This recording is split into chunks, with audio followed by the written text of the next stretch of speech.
책으로 하면은 31쪽입니다. 31쪽. 네, 31쪽. 지난 시간에 이어서 설명하도록 하겠습니다. 그리고, 오늘 아침에 카톡에다가 잠깐 그 짧은 문장 써놨거든요.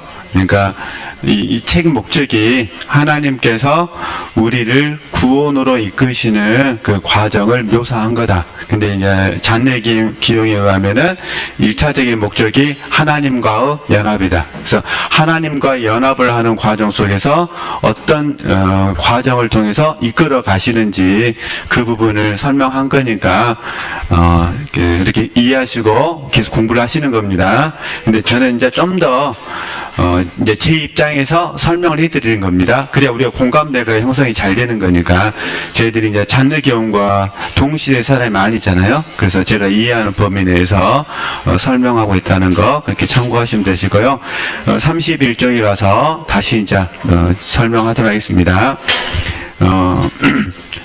당신이 외적인 활동들에 전념하고 있다면 그것들이 아무리 단순하고 간단하다 할지라도 당신은 바람직하지 않은 어떤 혼적인 습관에 따라 행동하고 있는 것이다. 그러니까 외적인 활동들에 전념하고 있다면 이건 이제 행위를 말하거든요. 행위를 말하거나 사역을 말하거나 근데 이제 잔느기용은 내면 안으로 들어가서 내 안에 계신 주님과 관계를 맺으면서 했으면 좋겠다. 그죠? 설명하는 거잖아요. 그 다음에 이제, 당신은 바람직하지 않은 어떤 혼적인 습관에 따라, 여기 이제, 저희들이 이제 형성된 자를 제가 지난주에 말씀드렸잖아요. 그러니까 형성된 자는 이게 악한 자아가 있고, 그 다음에 선한 자아가 있다. 그러니까 악한 자아에 대해서는 분별이 잘 돼요. 분별이. 근데 잘 안 되는 게 선한 자아예요. 그래서 이 선한 자아에 대한 좋은 예가 어떤 부분이냐면 다메섹 도상에서 사도 바울이 예수님을 만나기 전의 모습, 이게 선한 자아예요. 그러니까 사도 바울의 입장에서는 진심이었어요. 그렇게 믿은 거예요. 그렇게. 근데 그 믿었던 게 뭐냐면은 신명기 말씀에 의하면 나무에 달려 죽은 사람은 하나님께 저주받은 것을 한 거예요. 근데 나무에 달려 죽은 예수라는 사람이 살아나가지고 하나님의 아들이라고 말을 하니까 당연히 사도 바울의 선한 자아의 모습 속에서는 이게 어떻게 느끼냐면 신성, 모독으로 느껴지는 거예요. 그래가지고 잘 아신 것처럼 열심히 특심이셨죠. 근데 결국은 그게 주님을 핍박하는 것이 되었다. 근데 저희들도 이제 사도 바울은 다메섹 도상에서 빛으로 오신 예수님을 만난 거잖아요. 마찬가지로 우리도 성령 하나님께서 우리에게 조명해 주시면, 성령 하나님께서 우리에게 조명해 주시면 우리도 선한 자아가 보이거든요. 악한 자아는 금방 압니다. 악한 자아는. 그러나 성령께서 조명해 주셔가지고 선한 자아를 보게 하시면, 그러면 그때 비로소 저희들도 뭐 한다는 거죠? 안다는 거예요. 그래서 이제 선한 자아로 했다라는 사실을 알게 되어지면은 저희들도 이제 부끄러움을 느끼게 되죠. 사도 바울이 평생을 부끄럽게 삶을 살았듯이 저희들도 선한 자아로 했다는 그 부분들이 어떻게 느껴진다고요? 부끄러움으로 느껴진다. 이제 그걸 이해하시면 됩니다. 그러니까 그래서 이 선한 자아가 동의가 잘 안 돼요. 선한 자아 관계 잠깐 정리하면 다시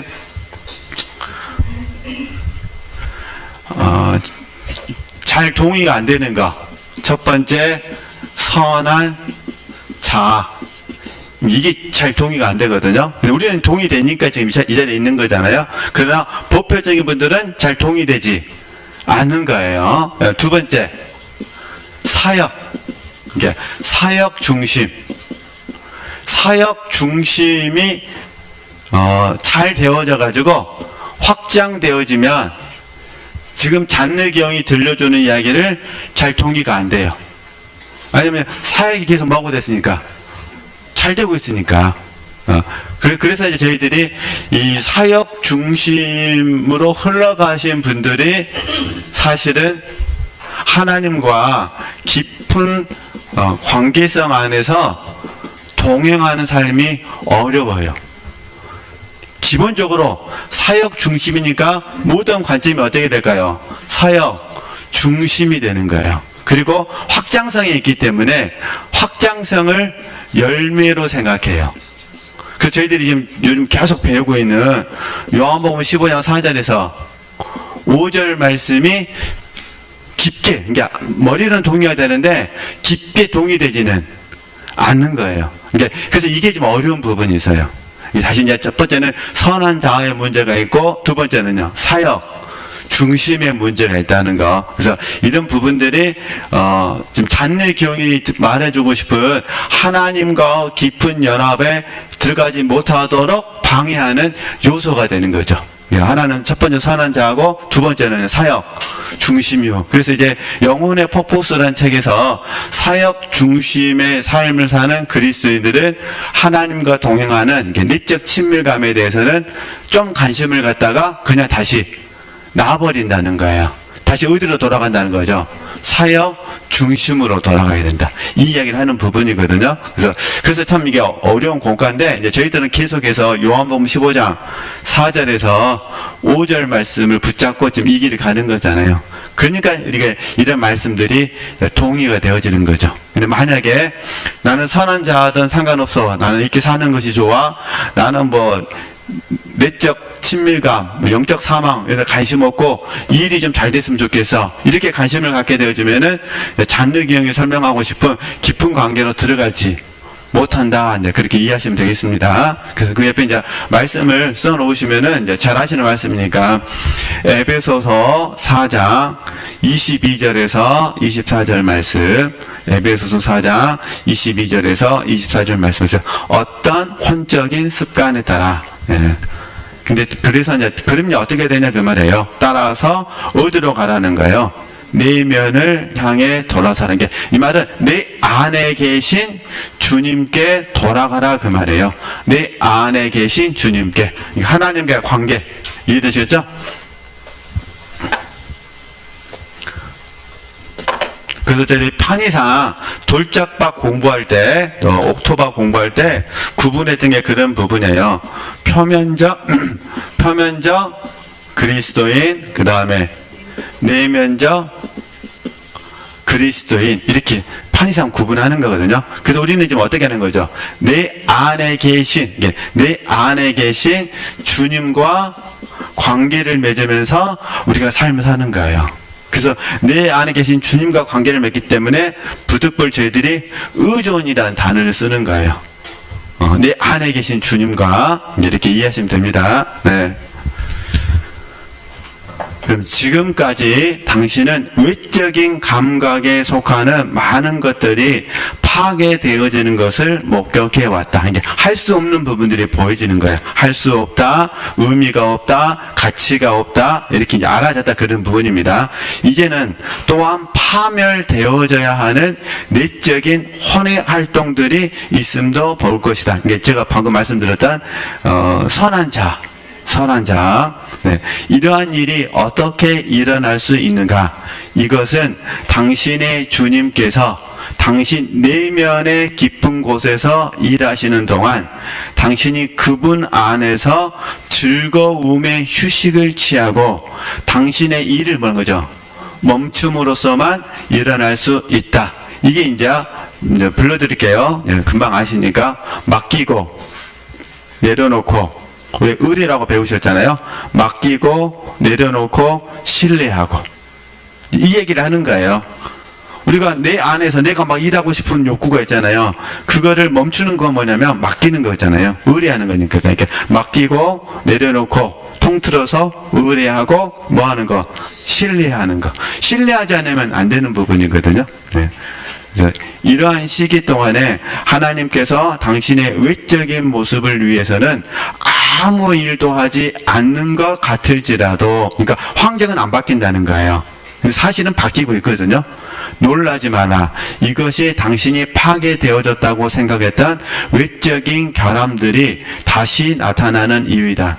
당신은 하나님을 찾아가는 여정 속에서 새로운 장소에 도착하게 된 게 한 단계 진보했다 그런 의미예요. 당신은 메마른 시기들이 더 길어지고 더 자주 찾아올 것이라는 것을 뭐라는 거죠? 기대해도 좋다. 이게 연단. 혼의 연단입니다.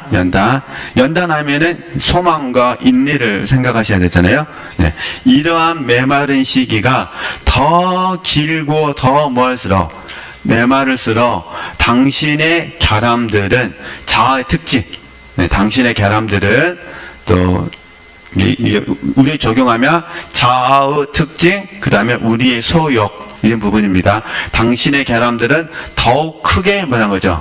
부각되어질 것이다. 이러한 결함들이 당신에게 부각됨으로써 당신의 혼과 영의 관계는 더욱 뭐라는 거죠? 정결하게 될 것이며, 이게 더욱 정결해진다는 건 무슨 말이냐면은 주님만 더욱더 말하죠. 주님께만 더욱더 깊은 관계를 갖는다는 거예요. 자, 그러면은 이제 봐보세요. 우리가 선악과 이야기 배우셨잖아요. 아담과 하와가 이제 교만했어요. 그러면 이제 아담과 하와에게 적용했을 때 교만의 첫 번째 특징이 뭐냐면, 아담과 하와에게 적용했을 때 교만은 뭐냐면 피조물이 창조주가 되려고 하는 거예요. 이제 출발점은. 그리고 두 번째, 그걸 저희들이 독립이라고 배웠죠. 독립하려고 하는 거예요. 세 번째가 어떻게 되냐, 이게 이제 하나님 말씀을 불순종했잖아요. 이걸 배반이라고 불러, 배반. 그러니까 피조물이 창조주가 되려고 하는 거, 그 다음에 독립하려고 하는 거, 피조물의 위치에서 떠나는 거거든요. 그래서 떠나 뭐가 되는 거예요? 불순종, 배반인가 불순종, 이렇게 되는 거죠. 예, 네. 이게 지금 이제 교만의 모습입니다. 네. 그러면 이제 우리 주님께서 원하시는 거 뭐겠어요? 그러면 교만이 아니라 겸손이겠죠. 그럼 이제 이대로 적용하면 이제 겸손은 뭐가 될까? 이제 우리 교회에서 배웠던 거, 나를 바르게 아는 것이다. 이렇게 겸손 배우셨잖아요. 예, 이 공과를 이제 그대로 적용하는 거예요. 그러면 이제 1번 어떻게 될까요? 피조물이 창조물이 되려고 하는 것이 아니라 피조물의 위치에 계속 있는 거죠. 그러잖아요. 종속되는 거잖아요. 이게 붙어 있음이잖아요. 두 번째는 독립이 아니라 뭐야? 독립이 아니라 우리는 거함. 이해되셨죠? 또 좋은 의미로 쓰면은 자립. 그죠? 주님께 붙어 있으면서 성장하는 거예요. 자립. 네. 이제 배반이 아니라 뭐가 될까요? 세 번째는 순종이 되겠죠. 그 다음에 더 강하게 설명할 때는 충성. 왜냐면 좋은 건 뭐 하는 사람이니까? 충성하는 사람이니까. 이렇게 나눠지는 거예요. 그러니까 아담과 하와는 교만을 해가지고 이런 안 좋은 현상들이 있었고, 예수님은 겸손하셔가지고 순종하셔가지고 우리 좋은 덕목들을 가르쳐 주셨으니까, 우리도 이제 날마다 뭐 하는 걸까요? 피조물의 위치를 알고 피조물의 자리에 머무르는 거, 그 다음에 주님 안에 거해서 성장하는 거, 자립, 그 다음에요 순종과 충성, 헌신하는 거. 이렇게 되어지는 거죠. 이렇게. 근데 이제 저희들은 순종, 충성, 헌신 배울 때 이렇게 배우셨잖아요. 주인의 의도대로. 그죠? 주인의 의도대로 하는 것. 그래서 성령의 지도와 인도라 배우셨잖아요. 성령의 지도와 인도를 따라서 순종하고 충성하고 뭐 하는 거죠? 헌신하는 거죠. 이렇게 이제 배우셨으니까. 예. 이게 이제 하나님께서 우리를 이끌어 가시는 방법인데, 문제는 뭐냐? 문제는 이 책 그대로예요. 우리 6,7편에서 바라봤을 때 다 보고 있습니다. 결함들이 있다는 거예요. 이런 결함들이 있으면 당신의 혼과 영의 관계 더욱 정결해야 되는데, 사실 이게 정결이에요. 정결. 이해되시겠죠? 이게 정결인데, 우리는 이걸 정결로 받아들이는 것이 아니라 우리는 속상하다고 받아들여요. 이제 이 차이점이 있는 거예요. 이제 하나님께서 우리를 계속 정결케 하시는 거야. 어떤 사람 만드시려고? 겸손한 사람. 근데 우리는 겸손해지면은 힘들어. 우리는 겸손보다 뭐 하고 싶어요? 교만하고 싶어요. 근데 우리는 그게 교만인지 몰라요. 하나님께서 보시는 교만인데 우리는 그걸 교만으로 생각하지 않아요. 우리는 작은 소원이라고 생각해요. 하나님 너무하신 거 아니십니까? 근데 이 정도는 좀 봐주셔야지. 이렇게. 근데 우리 주님께서는 아니다. 이게 허물어져야 너가 사는 것이다. 이해되시겠죠? 그래서 그럼 이렇게 이제 훈련 잘 되어지면 어떻게 되느냐? 지금 정결한다는 건 다른 게 아니에요. 이렇게 이해하시면 돼요. 지금 늘 고백하시는 거. 나는 아무것도 할 수 없습니다. 하나님은 모든 것을 하실 수 있습니다. 네, 이거예요, 이거. 그럼 이게 이제 더 강해지면 나는 아무것도 할 수 없잖아요. 이게 아무것도 아닙니다. 그죠? 하나님은 모든 걸 하실 수 있고 또 하나는요, 아무것도 아닙니다. 하나님은 모든 것에 모든 것, 모든 것입니다. 이렇게 되는 거죠. 저희들이 이게 겸손해지면 이게 너무 아름다운 말이에요. 안 겸손해지면 하나님은 모든 것입니다는 좋은데 내가 아무것도 아닌 거는 안 좋아요. 이게 이제 우리에게 늘 걸림돌이 되는 거예요. 그래서 하나님께서 우리를 계속해서 이 자리로 이끌어 가시는 거죠. 그러면 나는 아무것도 할 수 없고 아무것도 아니고, 그럼 여기 우리 또 배웠잖아요. 아무것도 변화된 것도 없고, 이게 갈라디아서 6장 3절 말씀이잖아요. 아무것도 되지 않았다. 그리고 뭐 아무것도 할 수 없고 아무것도 아니다는 요한복음 15장 말씀이고, 이제 이런 과정들 하나님이 날마다 우리를 이끌어 가시는 거예요. 어디서 이끌어 가시냐? 십자가에서. 그래서 조금 이따 정리해 드릴 거예요. 그러니까 지금 우리가 이 삶을 살고 있습니다. 그럼 우리가 이제 할 수 있는 건 뭘까요? 이런 원리들을 알았으니까 얼른 뭐 해주셔야 돼요? 적용해 주셔야 돼요. 아무것도 할 수 없습니다. 아멘. 아무것도 아닙니다. 아멘. 이렇게. 다 동의되신 것처럼 우리 장막지 육신이 있는 동안에는 자아는 없어지는 거 아니고 소욕은요 없어지는 거 아니에요. 예, 주님 오시는 그날까지 자아는 있는 것이고 주님 오시는 그날까지 뭐는 거죠? 소욕은 있는 것이죠. 단지 우리가 날마다 일마다 로마서 8장 12절에서 14절 말씀, 고린도전서 9장 23절에서 27절 말씀처럼 이 자아와 소욕을 잘 절제하면, 잘 다스리면 누림이 풍성할 것이고, 잘 다스리지 못하면 어떻게 될까요? 누림이 풍성하지 못하겠죠. 그래서 저희들이 계속해서 있는 것에 감사하자, 있는 것에 뭐라는 거죠?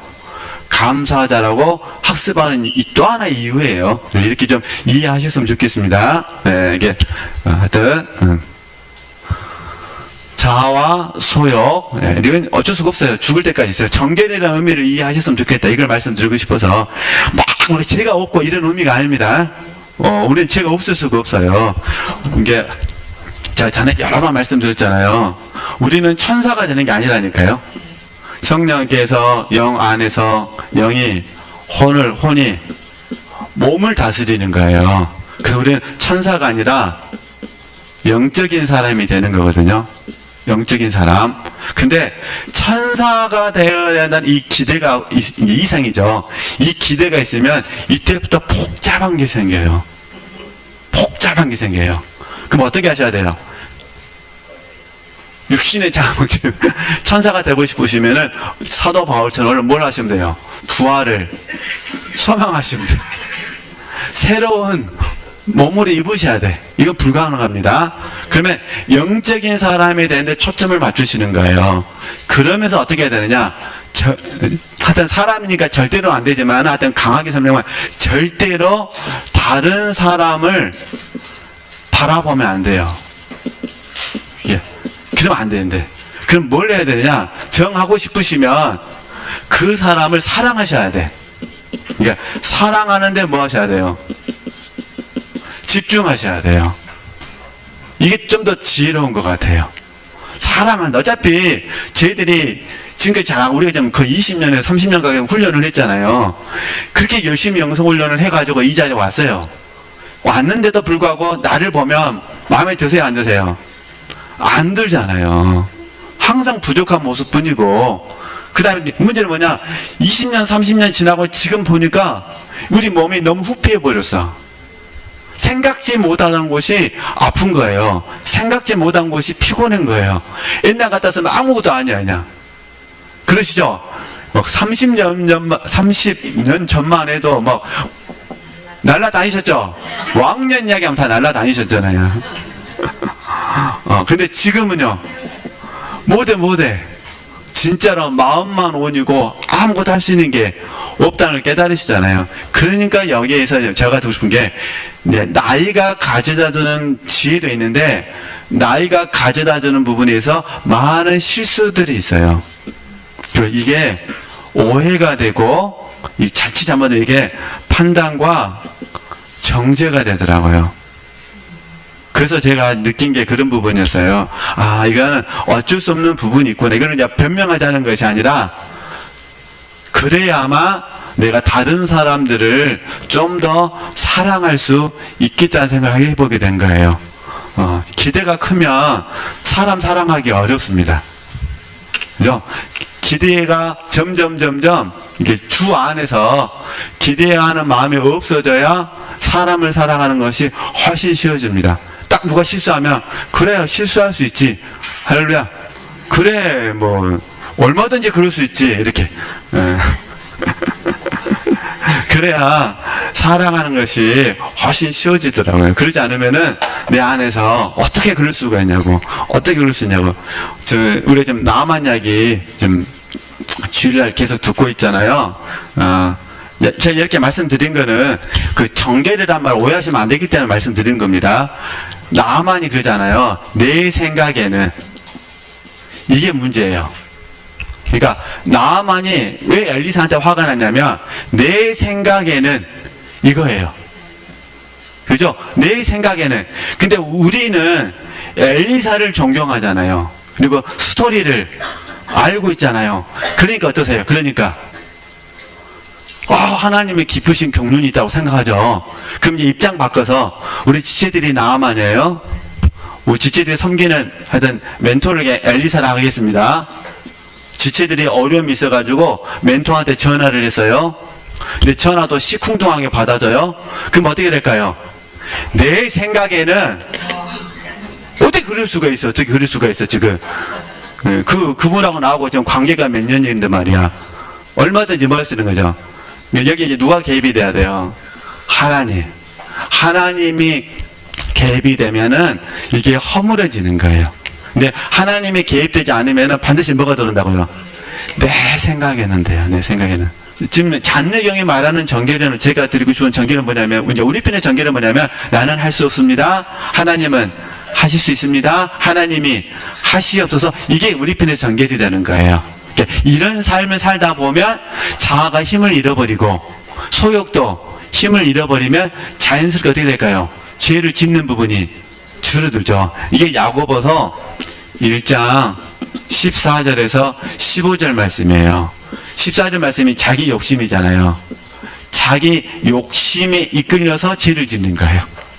그래서 15절 말씀에 그러잖아요. 욕심이 잉태한즉 죄를 낳고 죄가 장성한즉 사망. 이 말은 죄가 몸을 통해서 나타나는 거예요. 근데 그럼 죄는 어디서 나타나냐? 욕심에서 나타나. 이 말이 이거예요. 인간관계의 욕심. 이해되시죠?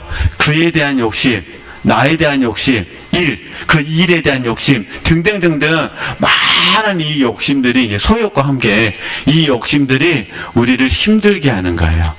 그래서 제가 또 지금 요즘 격려를 통한 영적 성장을 읽으면서 참 제가 읽을 때마다 감사를 드립니다. 그 전부터 이제 우리 교회에서 상담사를 가면서 늘 느꼈던 딜레마였거든요.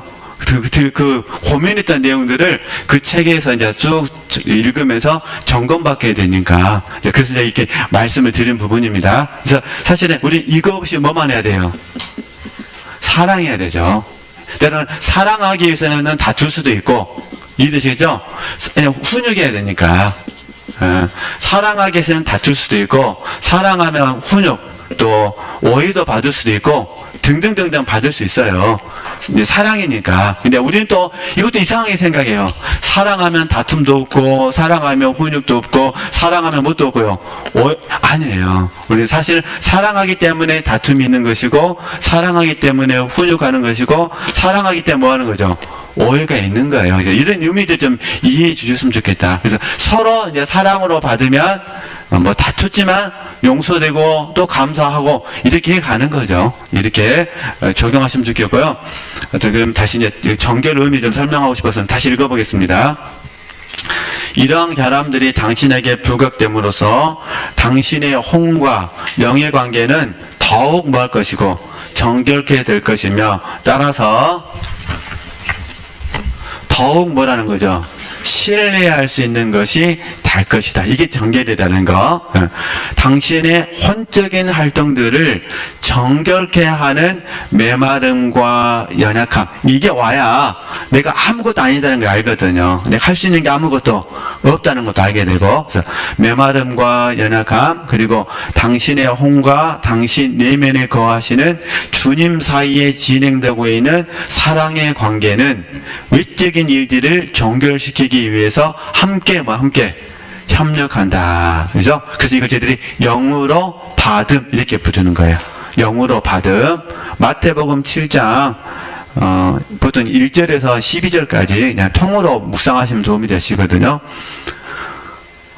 영으로 받음 너무 잘하시니까 이렇게 이해하시고 계속 보겠습니다. 이제 당신은 그리스도인들의 경험이 즐거움과 메마름 사이를 오간다는 것을 목격할 것이다. 워낙 많이 들으셨죠? 즐거움은 상승, 메마름은 하강. 계속 오간다는 거예요. 그러면서 성장한다는 거. 이러한 메마름으로 인해 우리는 참된 즐거움을 말하는 거죠. 얻게 될 것이다. 예, 주님 때문에 그런 거거든요. 주님으로 인해서 즐거운 거예요. 남는 건 주님밖에 없거든요. 그래서 이게 이제 로마서 5장 3절 4절 말씀. 그래서 우리가 환난 중에도 즐거워하나니 이게 되는 거예요. 네, 그러면 야고보서 1장 2절에서 4절 말씀. 여러 가지 시험을 만나거든 온전히 기쁘게 여기라 이렇게 말씀드린 게 이해가 된다 그 말입니다. 그러면 메마름 다음에 오는 기쁨은 어떠한가? 그 기쁨 또한 다음에 찾아오는 메마름에 의해서 참된 것이 될 것이다. 믿는 자들에게 있어서 이러한 과정은 항상 뭐란 거죠? 고통스럽기 마련이다. 따라서 믿는 자들은 연약해지고 항모함을 느끼게 된다. 이게 이제 그 메마름을 표현하는 겁니다. 당신이 충분히 약해져서 자기 부인에 대한 당신 자신의 개념을 포기하자마자 당신의 주님이 일하기 말하죠. 시작하실 것이다. 여기 보면은 그 충분히 약해져서라 되잖아요. 이거는 우리가 뭐 이렇게 이해하시면 되세요. 우리는 맡기고 내려놓는다고 배우셨잖아요. 이게 항복하는 거. 주님께 항복하는 거예요. 네. 사람에게 항복하는 것이 아니라 누구에게요? 주님께 항복하는 거. 그래서 야 이건 계속해서 배워야 될 공과인데 이게 이제 살든지 뭐는 거죠? 죽든지 이 고백이에요. 이게 주님께 우리는 날마다 뭐 하는 거죠? 항복하는 거죠. 예, 우리는 이거를 내려놓습니다. 하나님께 맡깁니다. 이렇게 부르는데 이제 잔느 기용은 항복이라는 단어를 좀 좋아하거든요. 오치만유도 마찬가지고 우리는 주님께 뭐 하셔야 된다? 항복하셔야 된다. 그래서 살든지 죽든지 오직 하나님 마음대로 하시옵소서. 예, 이렇게 이 얘기를 하는 겁니다. 네. 그분은 당신이 할 수 없는 일, 즉 당신의 육신을 정복시키는 일을 온전히 뭐 하실 것이다? 이루실 것이다. 이게 이기는 생명. 그죠? 육신을 정복하는 거니까 믿음으로 이기는 생명. 그분이 어떻게 그 일을 이룰 수 있을까? 그분은 당신에게 당신의 분량에 맞는 십자가를 주심으로써 당신의 분량에 맞는 십자가. 이게 고린도전서 10장 13절 말씀. 그러니까 우리가 감당할 시험만 주신다는 거예요. 당신의 분량에 맞는 십자가를 주심으로써 십자가 조금에 설명드릴게요. 그 일을 이루실 것이다. 당신이 직면하는 십자가는 당신이 선택하는 십자가가 아니라 당신의 삶 속에서 역사하시는 그분의 주권에 의해서 당신에게 말한 거죠. 주어지는 십자가이다. 그래서 저희들이 이렇게 구분하는 거예요. 저희들이 십자가의 은혜, 그죠? 십자가의 체험, 십자가의 참여, 이렇게 부르는 거예요. 지금은 책대로 하면 그러잖아요. 당신의 삶 속에서 역사하시는 그분의 주권에 의해서 당신에게 주어지는 십자가. 어떤 십자가일까요? 십자가 체험이죠. 그래서 우리는 이 부분을 요단강 체험이라 부르죠. 요단강 체험.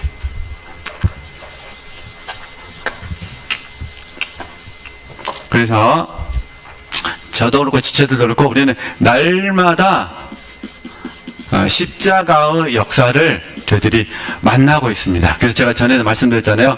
십자가의 더 깊은 뭐란 거죠? 역사. 이렇게 표현해 보자 그랬잖아요. 더 깊은 역사. 내 내면을 들추어내시는 거예요. 들추어내시는 거. 그러면 십자가의 역사니까 금방 알잖아요. 예. 십자가 은혜는 대속의 은혜잖아요. 나를 위한 십자가. 그러면 십자가 체험은요, 내가 죽은 십자가. 그래서 일상이라는 거예요. 삶 속에서 내가 뭐 해야 되는 거예요? 죽어야 되는 거예요. 십자가를 통해서 내가 날마다 뭐 하는 것이다? 죽는 것이다. 그래서 뭐가 죽냐? 자아가. 뭐가 죽냐? 소욕이. 이렇게 되는 거예요. 그럼 이제 이걸 좀 더 이제 구분해서 설명하면, 이제 좀 더 구분해서 설명하면 이런 뭐죠? 자기 의가 죽는 거예요. 십자가에서. 이게 자아와 소욕이 이게 정답입니다. 근데 이제 좀 적용점을 설명하면 우리는 십자가를 통해서 뭐가 죽어요? 자기 의가 죽어요. 의가. 그래서 그 책 그대로예요. 당신의 삶 속에서 역사하시는 그분의 주권에 의해서 당신에게 주어지는 거죠. 십자가. 그래서 우리는 자기 의가 죽는 거예요. 그러면 이 죽음은 어떻게 될까요? 오직 나의 의는 누가 될까요? 예수 그리스도가 되는 거예요. 왜냐면은 십자가는 죽음의 장소고 십자가는 부활의 장소잖아요. 그러니까 나의 의가 죽어야 누가 살아나는 거예요? 주님의 의가 이게 됐어요. 이렇게 구분하시면 되는 거예요. 그러면 이제 자기 의니까 이제 뭐가 죽을까요? 십자가에서 자기 사랑이 죽죠. 자기 사랑. 자기 사랑은 육신의 장막집을 벗어버릴 때까지 다 있어요. 그리고 나이를 먹어감에 따라서 다르게 나타나요.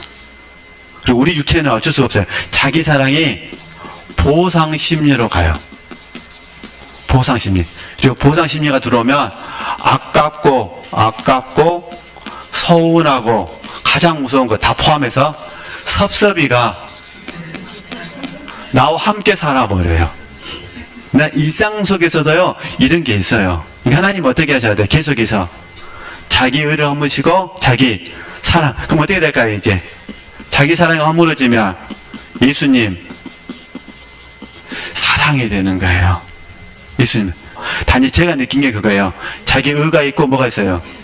자기 사랑이 있어요. 평생을 이게 문제예요. 그래서 근데 교과서적으로 쉽다니까요. 딱 버리고 뭐 하면 돼? 떠나면 돼. 저도 이거하고 마칠게요. 제가 진짜 좋아하는 단어가요. 남김없이, 후회 없이, 아낌없이 물어봅니다. 가능할까? 근데 가능할 수 있는 방법은 그냥 남길 기회가 안 됐을 때 죽어버리는 거야. 그럼 가능하죠. 그러잖아요. 남길 그 기회 있을 때까지 살면 불가능한데 남기려고 했는데 죽어버려. 그러면 하여튼 웃으면서 여기까지 하고요. 부족한 거는 또 다음 주에 하도록 하겠습니다.